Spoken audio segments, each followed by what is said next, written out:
There's a somewhat of a silly little story that I want to narrate that I think will speak to the point I want to make tonight in the homily.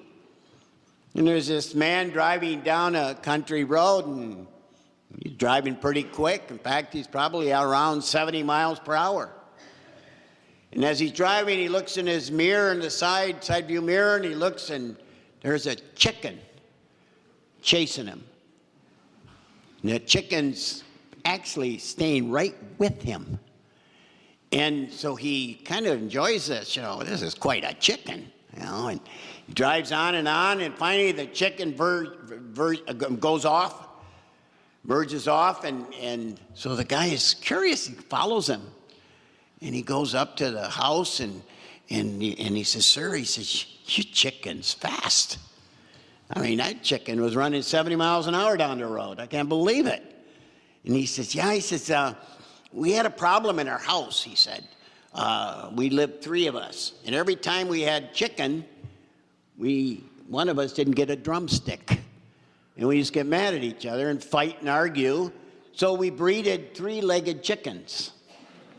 And that's the result of one of them is that you saw that they really can run with 3 legs." "Yeah, I noticed that. He says, and how does that chicken taste?" He says, "We don't know. We'd never caught one of them."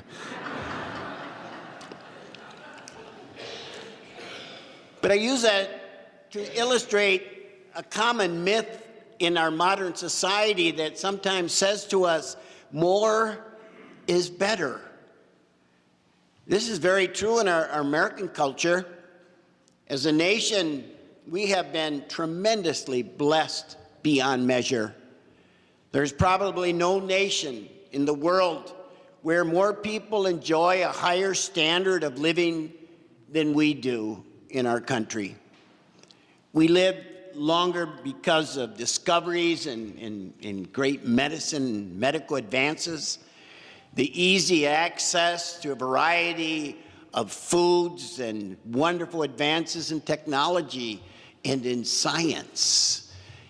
Today's 70 is yesterday's 50. I like to think that, okay? But we're growing and we're very blessed. But then you look at something else. The number of sad people and people dealing with clinical depression is also growing in our country. People trying to deal with the stress of having more and more turn to alcohol and drugs.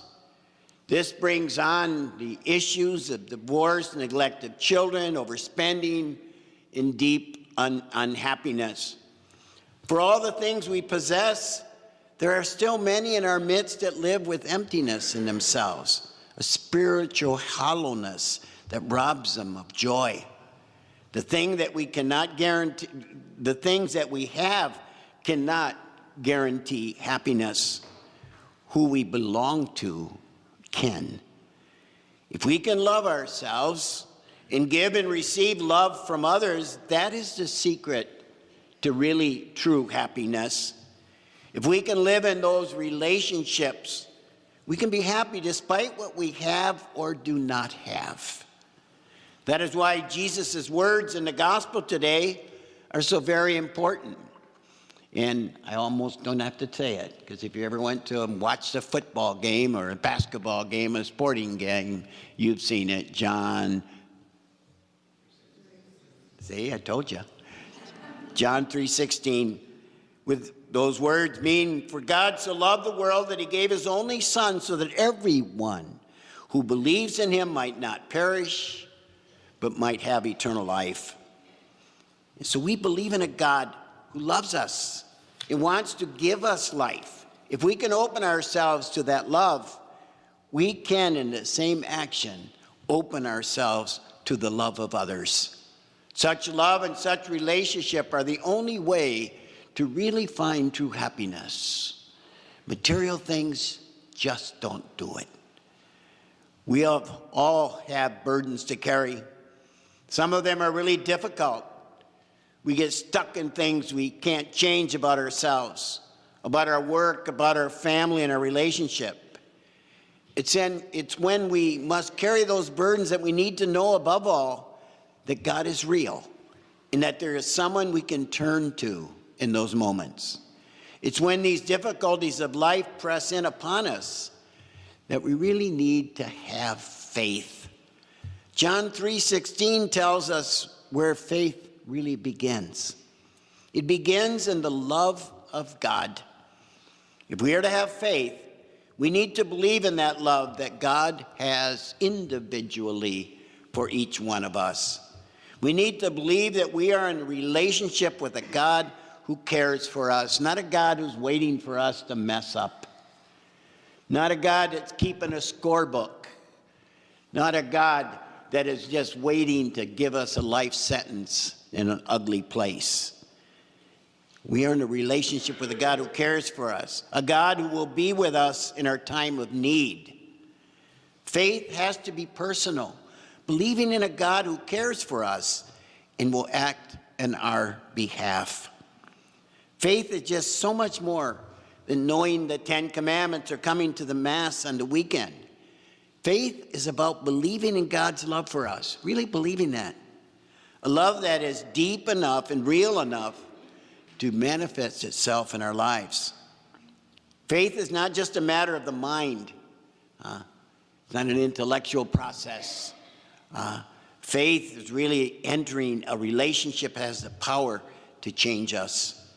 We must understand that God's love for us is what grounds our belief. I encourage all of us today, as we meditate a little bit after the homily today, in that communion time, to ask for a deeper faith, a real faith. We can ask for it without any preconditions. We can ask for faith in our anger and in our fear. We can ask for faith in our emptiness and in our doubt. We can ask for faith in our confusion or in our joy. The burdens of life are too heavy for us to carry on our own. So in our silent prayers, we can ask for what we want and what we really need today. In whatever place or whatever time we choose, we can simply place ourselves in God's presence and say, Lord, it's me. Let me know you love me.